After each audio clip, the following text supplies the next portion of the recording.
അസ്സലാമു അലൈക്കും വറഹ്മത്തുള്ളാഹി വബറകാതുഹു.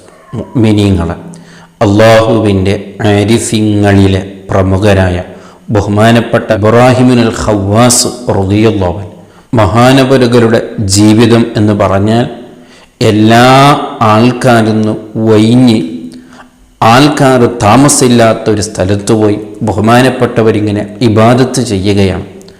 അങ്ങനെ ബഹുമാനപ്പെട്ടവരിങ്ങനെ ഇബാദത്ത് ചെയ്തുകൊണ്ടിരിക്കുമ്പോൾ ബഹുമാനപ്പെട്ടവർക്ക് ഒരു ആശ തോന്നി, ഒരു കൊതി തോന്നി, എനിക്ക് കുറച്ച് റുമ്മാൻ തിന്നണമെന്ന്. അങ്ങനെ ബഹുമാനപ്പെട്ടവർ തൻ്റെ ഇബാദത്ത് കുറച്ച് മാറ്റിവെച്ച് റുമ്മാൻ തിന്നാൻ വേണ്ടി ബഹുമാനപ്പെട്ടവർ എവിടെയെങ്കിലും ഒരു റുമ്മാൻ്റെ മരം കിട്ടുമോ എന്ന് അന്വേഷിക്കുകയാണ്. അങ്ങനെ ബഹുമാനപ്പെട്ടവർ അങ്ങനെ അന്വേഷിച്ച് നോക്കിയപ്പോൾ ബഹുമാനപ്പെട്ടവരെ തൊട്ടടുത്ത് ഒരു റുമ്മാൻ മരം കാണുകയും ആ റുമ്മാൻ എടുത്ത് ബഹുമാനപ്പെട്ടവർ തിന്നുകയും അത് തിന്നപ്പോൾ ബഹുമാനപ്പെട്ടവർക്ക് തൃപ്തിയായില്ല. ബഹുമാനപ്പെട്ടവർ കൊതിച്ചതുപോലെയുള്ള റുമ്മാനായില്ല, അത് പുലിയായിരുന്നു. മധുരിക്കുന്ന നല്ല മധുരമുള്ള റുമ്മാൻ ബഹുമാനപ്പെട്ടവർക്ക് കിട്ടിയില്ല. അത് കിട്ടാതിരിക്കുമ്പോൾ ബഹുമാനപ്പെട്ടവർക്ക് അതിനുള്ള കൊതി, അതിനോടുള്ള ആശ കൂടുതലായപ്പോൾ ഒന്ന് നല്ല റാഹത്തുള്ള റുമ്മാനും കിട്ടണമെന്ന് ആഗ്രഹിച്ചും പിന്നെയും മുന്നോട്ട് പോവുകയാണ്.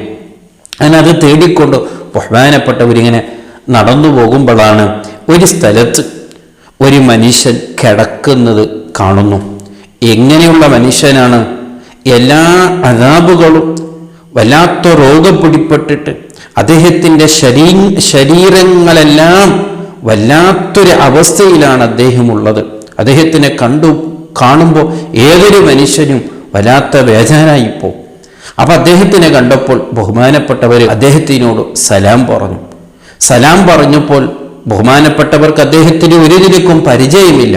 ബഹുമാനപ്പെട്ടവർ അങ്ങോട്ട് സലാം പറഞ്ഞപ്പോൾ അത്ഭുതം എന്ന രീതിയിൽ അദ്ദേഹം വഅലൈക്കുമുസ്സലാം യാ ഇബ്രാഹിം, ബഹുമാനപ്പെട്ട ഇബ്രാഹിമുൽ ഖവ്വാസ് റളിയല്ലാഹു അൻഹുവിൻ്റെ പേര് പറഞ്ഞുകൊണ്ട് അദ്ദേഹം ഇങ്ങോട്ട് സലാം എടുക്കുകയാണ്.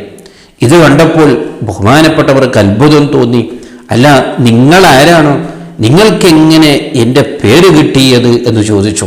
അപ്പോഴാണ് ബഹുമാനപ്പെട്ട ഇബ്രാഹിമുൽ ഖവ്വാസ് റളിയല്ലാഹു അൻഹുവിനെ അത്ഭുതപ്പെടുത്തിക്കൊണ്ട് അദ്ദേഹം പറയുകയാണ്, ഇത് അല്ലാഹു എനിക്ക് അറിയിച്ചു തന്നതാണ് എന്ന് പറഞ്ഞു.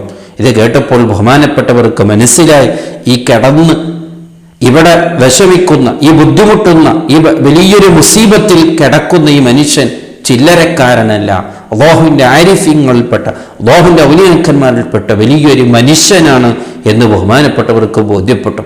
അപ്പോഴാണ് ബഹുമാനപ്പെട്ടവർ അങ്ങോട്ട് ചോദിച്ചു, എനിക്ക് മനസ്സിലായി നിങ്ങൾ വലിയൊരു മഹാനാണ്, എന്നാൽ നിങ്ങളോട് ഞാൻ ചോദിക്കട്ടെ, നിങ്ങൾ വല്ലാത്തൊരു അവസ്ഥയിലാണല്ലോ, വല്ലാത്തൊരു മുസീബത്തിലാണല്ലോ, വല്ലാത്തൊരു ബലായിലാണല്ലോ, നിങ്ങൾക്ക് ഇത്ര വലിയൊരു സ്ഥാനമുണ്ടെങ്കിൽ നിങ്ങൾക്ക് അല്ലാഹുവിനോടൊന്ന് ദുആ ചെയ്ത് ഈ രോഗമൊന്ന് ശിഫയാകാൻ റബ്ബിനോടൊന്ന് ചോദിച്ചുകൂടെ എന്ന് ബഹുമാനപ്പെട്ട ഇബ്രാഹിമുൽ ഖവ്വാസ് റളിയല്ലാഹു അൻഹു അദ്ദേഹത്തിനോട് ചോദിക്കുകയാണ്.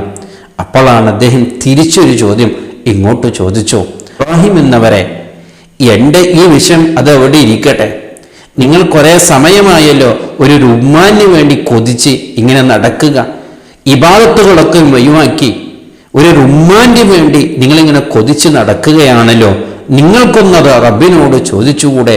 എൻ്റെ കൽബിലുള്ള ആ കൊതിയൊന്നും മാറ്റിത്തരാൻ വേണ്ടി റബ്ബിനോടൊന്ന് ചോദിച്ചുകൂടെ എന്ന് ബഹുമാനപ്പെട്ടവരോട്, അവിടുത്തെ മുഖം നോക്കി ബഹുമാനപ്പെട്ടവരോട് അദ്ദേഹം ചോദിക്കുകയാണ്. എന്നിട്ട് പറയാണ്, എൻ്റെ ഈ മുസീബത്ത്, ഈ ബലാഅ് ഇതൊന്നും വിഷയമല്ല, ഇതിനൊക്കെയും ഇരട്ടി പ്രതിഫലമായി നാളെ ആഖിറത്തിൽ എനിക്ക് ഇതിന് ഉപകാരമുണ്ട്, ഇതിന് ഫലമുണ്ട്, ഇതിന് പ്രതിഫലമുണ്ട്. പക്ഷേ നിങ്ങളെ കൽബിലുള്ള ആ കൊതിയുണ്ടല്ലോ, അതിൻ്റെ പിന്നാലെ നിങ്ങൾ പോവുകയാണെങ്കിൽ നാളെ മറ്റൊരു കൊതി, അവസാനം നിങ്ങളുടെ എല്ലാ ഇബാദത്തുകളും നഷ്ടപ്പെടുന്ന ഒരവസ്ഥയിലാണ്. അതുകൊണ്ട് ഇന്ന് തന്നെ ആ കൊതികൾ നിർത്താൻ വേണ്ടി റബ്ബിനോടൊന്ന് ചോദിക്കണമെന്ന് ബഹുമാനപ്പെട്ടവരെ ഉപദേശിക്കുകയാണ് അദ്ദേഹം.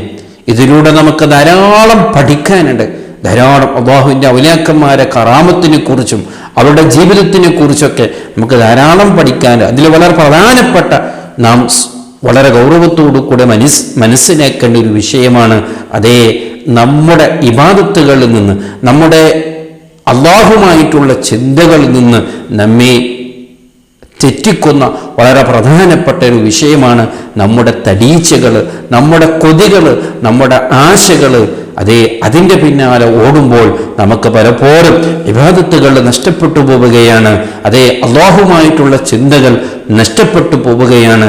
അതിന് വളരെ ഗൗരവം, ആ വിഷയത്തിൽ വളരെ ഗൗരവം നമുക്കുണ്ടാകണം. അതിനെക്കുറിച്ച് നല്ല ബോധമുണ്ടാകണം. ഞാൻ അല്ലാഹുവിൻ്റെ ചിന്തയെ തെറ്റിയിട്ട് എൻ്റെ തടീച്ച പിന്നാലെ ഞാൻ പോവുകയാണോ എന്നുള്ള ചിന്തബോധം ഏതൊരു സമയത്തും നമുക്കും ഉണ്ടാകണം. അതാണ് ഈ ചരിത്രത്തിൽ നാം പഠിക്കേണ്ട വലിയൊരു പാഠം. അല്ലാഹു സുബ്ഹാനഹു വ തആല മഹാന്മാരെ കുറിച്ച് ധാരാളം പഠിക്കാനും അവരുടെ ജീവിതം ഉൾക്കൊള്ളാനും അവൻ തൗഫീഖ് നൽകുമാറാവട്ടെ. അസ്സലാമു അലൈക്കും വറഹ്മത്തുള്ളാഹി വബറകാതുഹു.